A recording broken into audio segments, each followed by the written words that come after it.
Klepet ob kavi omogoča ogled brezplačnih izobraževalnih vsebin. Na spletni strani klepetobkavi.si pa lahko najdete tudi aktualne novice, spletno trgovino preverjenih izdelkov, ki jih priporočajo klepetovi strokovnjaki. Z nakupom le-teh še naprej omogočate brezplačno dostopnost izobraževalnih vsebin. Hvala!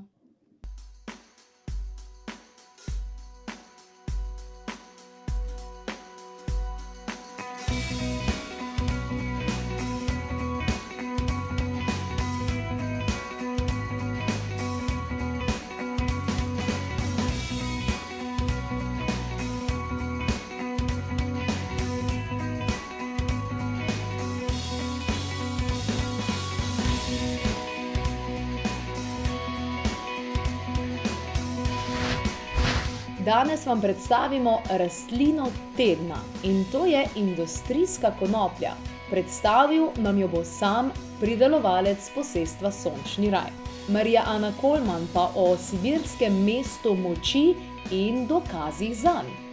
Samo priznanje je začetek poti vsakega zdravljenja, pa pravi Suzana Ferš. Hvaležno pozdravljeni, dobrodošli. Jaz imam res rada svoje delo, ki niti ni delo, ampak je pravzaprav raziskovanje. In to mi omogoča, da spoznavam zanimive ljudi in predvsem njihove sposobnosti, ki so mnogokrat pri naših gostih, vse sami dobro veste, to je že 5. sezona oddaje Klepet ob kavi, nenavadne. Paranormalne bi lahko razložili, bi lahko rekli, mistične, nekaj, kar pravzaprav je posebno. No, in imam kolegico Penelope, ki pravzaprav tudi raziskuje takšne stvari, se pogovarja s takimi ljudmi in meni nikoli ni bilo jasno, zakaj Suzana Ferš, ki je tudi že bila v naši oddaji, sploh me ne gleda v oči, ko se z mano pogovarja, oziroma kar ta, in mi ni bilo jasno. In potem mi Penelope pove, veš, ona ima zelo posebne zaznave in evo, danes sem jo povabila, da mi zaupa kaj več o tem, kako te zaznave potekajo. Mogoče, če jih imate tudi sami, prepoznate sebe v tem in tudi dobite odgovor na marsikatero vprašanje. Suzana je danes v naši družbi, lepo pozdravljena, dobrodošla. Ja, živjo. Evo, zdaj vem, ne, da glih čisto oči ves čas me ne boš gledala, ne? Imaš neke določene sposobnosti in to zaznavo, ki je pravzaprav darilo, hkrati pa je tudi omejitev, ne? Večkrat.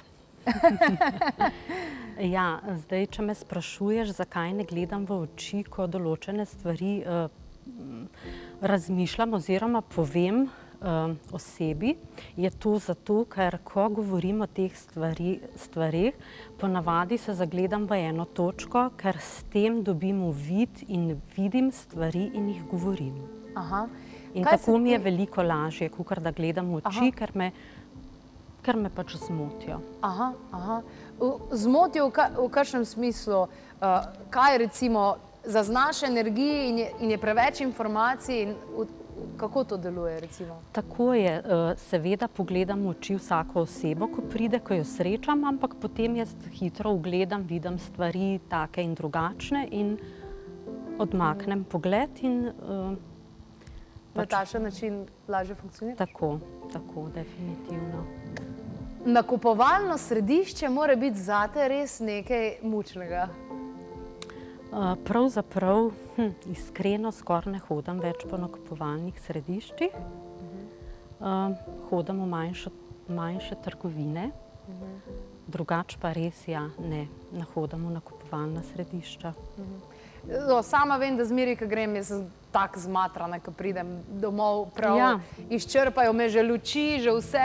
Če bi pa imela take zaznave, ki jih imaš v bistvu ti, pa si sploh ne predstavljam, kaj ti to ne vem. Seveda, če pa že grem, pa rajši pogled usmerjam, ne vem. Kam drgam, ne? Te zaznave, kdaj si jih prvič pravzaprav zaznala oziroma ugotovila, da to, kar imaš ti, pravzaprav drugi nimajo oziroma se nekaj čudnega dogaja?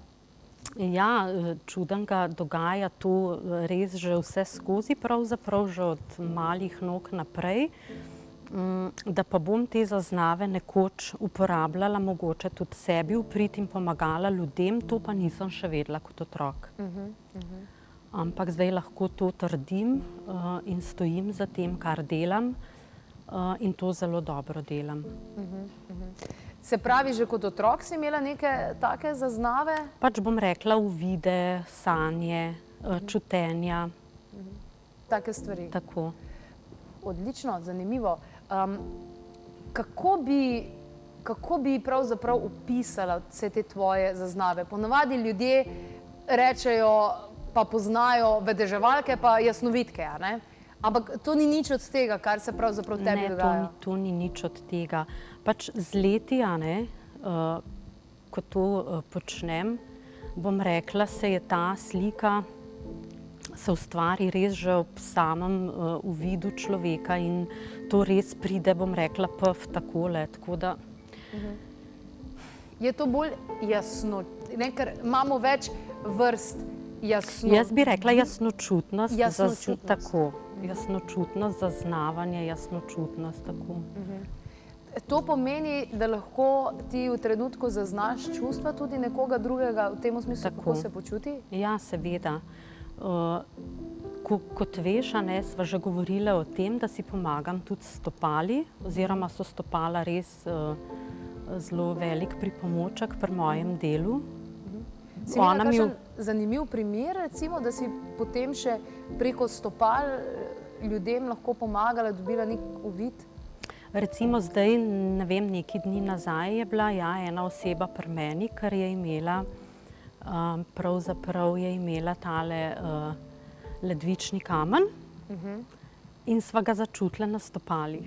Se pravi, kjer je točka, ko se otipajo ledvica, sva najdle bunkico spodaj in sva jo spravile, pač sem ji pomagala spraviti jo ven. Pravzaprav sva jo v tisti uri, ko je bila pri meni, sva jo odpravile že proti izhodu in mislim, da naslednji dan, čez 2 dni, je bilo vse čisto in stopalo in ona v redu. Se pravi, tu hitro lahko ta zadeva. Tako da v bistvu brez bolečin je bilo to, ja. Kar tudi ni nujno, da zmer to boli, ampak v glavnem so bolečine, ne pa vedno. Wow, zanimivo. Zdaj, veliko ljudi v Sloveniji pravi, da imajo pač neke sposobnosti, pa pustimo zdaj ali mešajo luft ali kakorkoli pač že. Poznam pa en primer enega bioenergetika pravzaprav, ki s svojim nepoznavanjem tudi neke splošne javne medicine in bolezni, ki se dogajajo, lahko ljudem tudi škoduje. In v Sloveniji se pripravljajo tudi neke spremembe, neke zakone, kjer se tudi preverja ljudi, terapevte, bioterapevte, kako ti sebe pravzaprav vidiš, v katero kategorijo, ker na koncu koncev so vse to neke bioterapije, energoterapije, kako ti temu rečeš? Bioterapija? Pravzaprav, jaz bom rekla temu bioterapija, ja. Jaz bom rekla temu bioterapija, čeprav jaz sem nadgradila, bom rekla, svoje znanje tudi na Akademiji za zdravilstvo.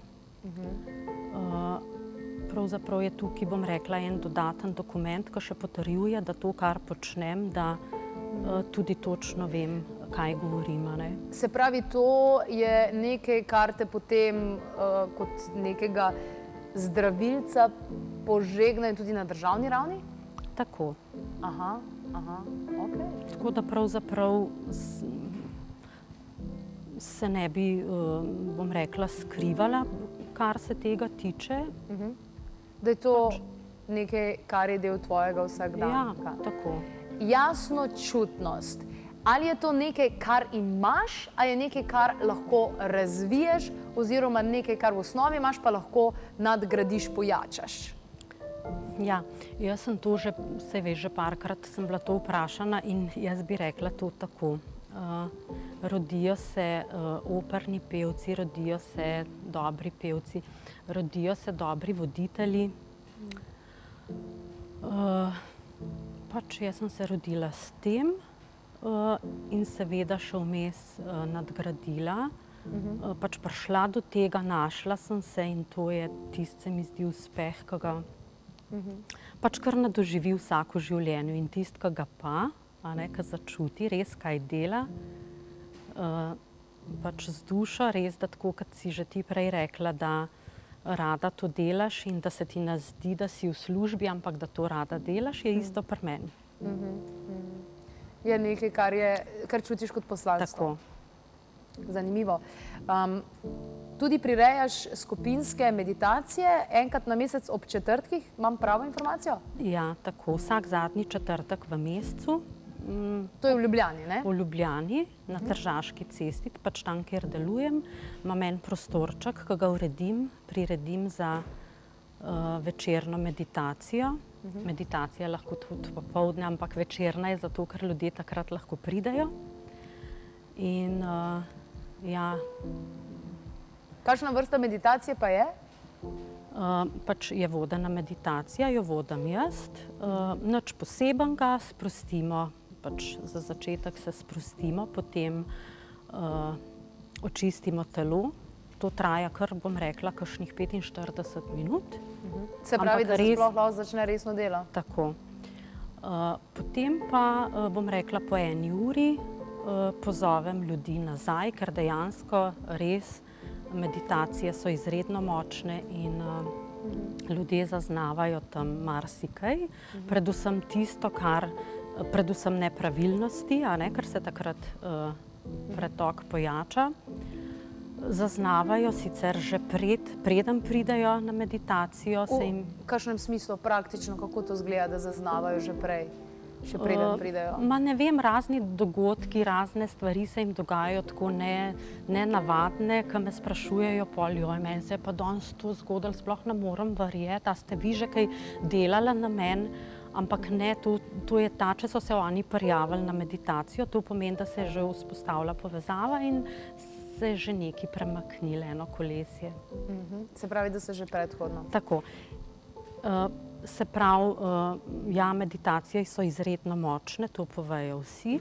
In po končani meditaciji naredimo tudi še nekaj skupnega in sicer vedno napišemo prošnje. Prošnje pač poudarim, da naj bojo primerne njihovim takratnim, bom rekla, občutkom, ne vem, zdravje, služba, denar. Včasih pravim, da ni treba glih zaprositi, da si boš jutri ladjo kupil, ker to je ogromna stvar, ampak lahko pa tudi.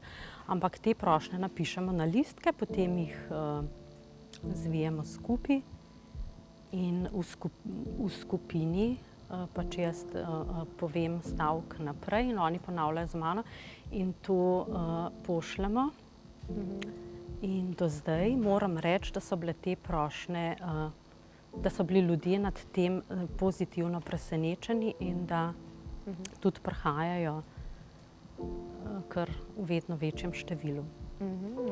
Zelo zanimivo. Te prošnje, sploh se mi zdi, da je fajn, da jim tudi poveš, v kakšnem smislu, kakšne prošnje bi želeli, da so uslišene, ker včasih imajo ljudje take prošnje, ki so mogoče malo nenavadne, glede na to, da vesolje zmeraj deluje za nas in da vse, kar se zgodi, je pravzaprav darilo. Tako. Zato so tudi recimo ob samem zdravljenju, ki poteka z bioterapijo, zelo pomembne afirmacije. Torej pri sami terapiji. Pri sami terapiji, kar jih pa tudi vsak dobi pri meni. To je obvezna naloga pravzaprav. Se pravi, sočasno s zdravljenjem tudi sprememba. Z samo terapijo, beseda zdravljenje, mislim, da se ne sme uporabljati, je rezervirana za zdravnike in tako naprej. Hvala za popravek, se strinjam. Ja, vsekakor. Odlično. Torej, alfa stanje je neko stanje, v katerem ljudje tudi na teh skupinskih meditacijah verjetno doživimo ga pravzaprav vsak dan, ko gremo spat, pa ko se zjutraj zbudimo. Ampak v tem alfa stanju, zakaj imamo takrat večjo moč oziroma kaj je prednost tega alfa stanja? Prepustimo se. Se pravi, odpremo se in se prepustimo in pretok je, se pravi, teče. To teče in ko nas je toliko, recimo do 15 nas pride v to skupino in to je še močnejši pretok. In dejansko vse te informacije, ki so vsi ti zapisi, ki so, bom rekla, v samem univerzumu, vesolju, kakor hočete, se takrat to sprovede lahko. Zanimivo. Suzana, ena izmed stvari, ki sem jih zate tudi slišala in mi jih je predala tudi kolegica Penelope, je, da je pravzaprav že tvoj dotik nekaj posebnega in da tudi preko dotika svoje zaznave še ojačaš oziroma da so se ti v zadnjem času še konkretno in še dodatno ojačale. Kak je v bistvu s tem? A to si delala na tem, si dajala prošnje, da imaš večje zaznave ali se pač samo od sebe zgodilo? Pravzaprav se zgodi samo od sebe, zaradi tega, ker to počneš vsak dan, si vedno bolj odprt in to je vedno večji pretok in se stvari dogajajo. Enostavno se dogajajo. Pa se kdaj ustrašiš svojih sposobnosti? Pravzaprav ne. Ker verjamem, da je lahko tudi obremenjujoče zaznavati vse, kar je v tvoji okolici. Sem malo spremenila način življenja, oziroma kar precej. Tako da, ja, bolj sama pohajam, bolj sama hodim z možem in tako naprej. V družbi pa res, bom rekla, nekaj dost, v veliki gneči pa sploh nič.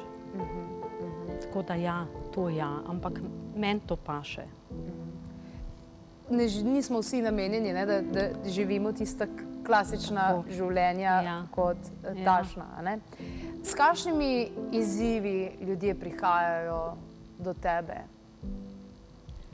Pravzaprav ni da ni. Res, to so, bom rekla, največ je že potem, bom rekla, ko so že posledice telesne, a ne? Zelo fajn bi bilo, če bi bilo preventivno. To bi bilo najboljše. No, ravno zaradi tega, ker ljudje se mi zdi, da se po neko dodatno podporo ljudem obrnejo zelo pozno, ne? Ja, takrat, ko je že nekaj boli, ko že nekaj si utrujen, ko je, ne vem, ko ne zmoreš več, toliko sem utrujena vsak dan, toliko me duši, toliko me noge bolijo. Sam takrat je že, to je že, zelo pozno, ne? Že pozno, a ne? Ni še čista bolezen nastala, ampak takrat je že pozno. Se pravi, kaj pa si ti ugotovila, zakaj dejansko pritegnemo bolezen v tem smislu? Zakaj pride, ne? Kaj eni rečejo, jo, sem dobil to pa to. Ali si res to dobil ali si to v bistvu sam naredil? Ko delamo narobe, pač je bolezen tukaj. Ko ne poslušamo samega sebe. To je dejstvo. Vse vemo, kaj narediti. Vse točno vemo, kaj narediti. Ker je, vse je bilo noter in točno veš, kaj je za tebe v redu, kdaj ti srce poigra, kaj si želiš. In tisti naredi, vse, kar boš drugo naredil, ni v redu in boš delal drugo in bo prišlo do stanja, ki je blokada. Se pravi, bolezen je delovanje proti sebi? Delovanje proti sebi. Se pravi, pač posledica delovanja proti sebi. Tako, ja. Tudi, ko se prehladiš, deluješ proti sebi ali pa ne vem. Suzana, a ljudem kdaj rečeš, ne, jaz bom vse zrihtala, jaz jim vse pozdravila, ne smeš iti z zdravnikom? To pa ne. Ne, tega pa ne rečem, ker jaz sem za, da je oboje stransko sodelovanje, ker tudi zdravniki sem zelo vesela, da obstajajo. Kako vidiš prihodnost vseh vas, ki izvajate in nudite ljudem take stvari, kot so bioterapije, energoterapije, še bioenergetične zadeve, vse, kar pravzaprav spada ta predal. Kako vidiš prihodnost tega? Jaz vidim zelo lepo povezavo, sodelovanje eden z drugim. Nikakor pa ne zagovarjam, da samo bioterapeuti naj bojo, zdravniki pa ne, ampak ja, sodelovanje. Sodelovanje. Najlepša hvala, Suzana, za vse, kar si nam podala. Tamle imamo tudi krasne tvoje posebne obeske oziroma ametistove take posebne. Kako rečeš ti temu? Se pravi SUE-informirani kamen. SUE-informirani kamen. Prav zanimivo, kaj vse in kdo vse ustvarja v tej naši čudoviti deželi Slovenije. In naj bo to najpomembnejše sporočilo, ki ga je Suzana danes podala, naj ta prihodnost postane že sedanjost, sploh pa v tistem delu, ki govori o sodelovanju in preventivnem delovanju. Človek je samo prenočil v votlini in ko se je vrnil, je bilo mimo 20, 30, mogoče 40 let. On je bil v Šambali. Klepet ob kavi omogoča ogled brezplačnih izobraževalnih vsebin. Na spletni strani klepetobkavi.si pa lahko najdete tudi aktualne novice, spletno trgovino preverjenih izdelkov, ki jih priporočajo klepetovi strokovnjaki. Z nakupom le-teh še naprej omogočate brezplačno dostopnost izobraževalnih vsebin. Hvala!